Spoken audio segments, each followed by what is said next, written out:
Untuk berikutnya silakan Pak Mahendra. Saya nggak ada pertanyaan. Sampai. Baik, terima kasih Pak Menkyu.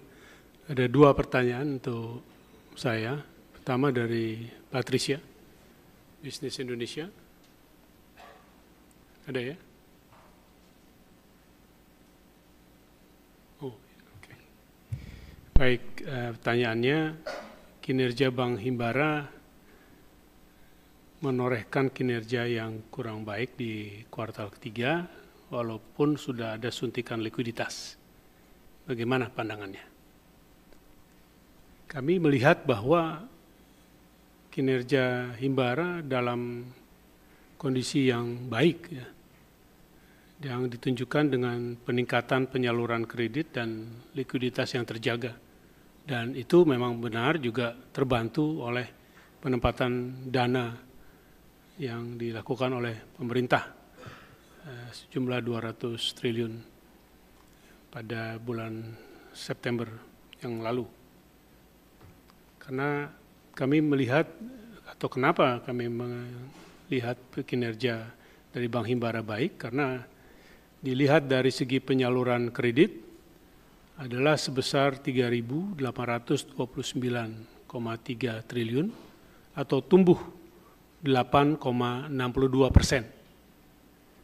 atau di atas penyaluran kredit untuk agregat seluruh perbankan yang adalah 7,7%. Begitu juga dengan pertumbuhan DPK-nya, Bank Himbara tumbuh 12,89%, di atas pertumbuhan DPK secara agregat untuk perbankan 11,18%.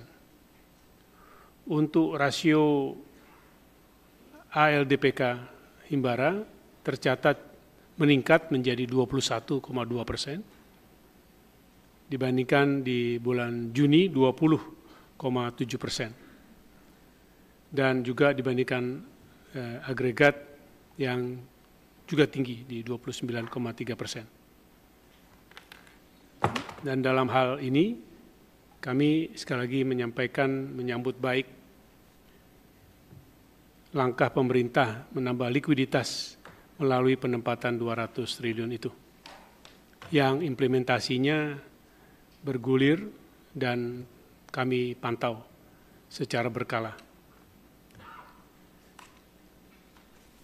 Peningkatan DPK akibat penempatan dana tadi sudah kami sampaikan juga dalam beberapa waktu lalu, telah kepada Menteri Keuangan, telah digunakan oleh bank dalam menjalankan fungsi intermediasinya dan penambahan likuiditas.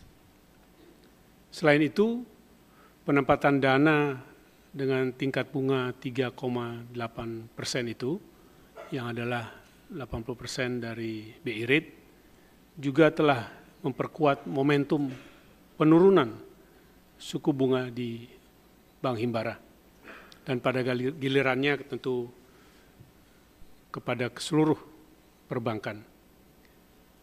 Hal ini telah terefleksikan dari tingkat bunga rata-rata untuk penempatan dana baru yang turun signifikan dibandingkan sebelumnya, dan juga akan mendorong penurunan bunga pinjaman.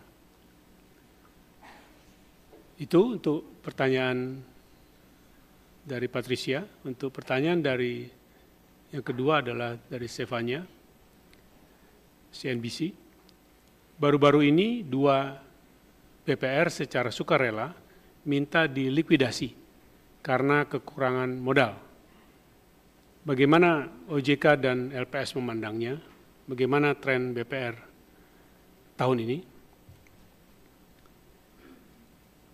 Kami melihatnya bahwa ini merupakan permintaan self-liquidation ini sebagai proses yang normal dan justru bagian dari penataan dan konsolidasi industri BPR.